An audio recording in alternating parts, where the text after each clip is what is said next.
La manée, mon compte de banque de l'amour de soi, il va tomber dans le rouge. Il va tomber dans le rouge. Je vais être en manque de moi dans ma propre vie. Fait que c'est sûr qu'il va en avoir, quand je perds le cap, il va en avoir des souffrances qui vont émerger de ça. Il va en avoir des doutes, des peurs, des projections insécurisantes, voire anxiogènes. Il va en avoir de la souffrance physique, de la souffrance mentale, de la dévalorisation de la mésestime, puis un manque de confiance aussi en ma capacité d'autonomie de prendre soin de moi. Pour moi, là, les 3 principaux enjeux, c'est ce qui m'a procuré le plus de paix de l'esprit, c'est d'apprendre à éduquer l'ego. C'est de percevoir qui je n'osais pas être, donc les côtés mal aimés de soi et les croyances limitantes.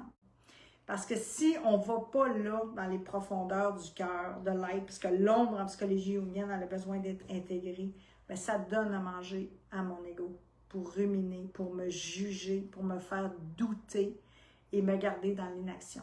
Donc, dans la dévalorisation, la mésestime.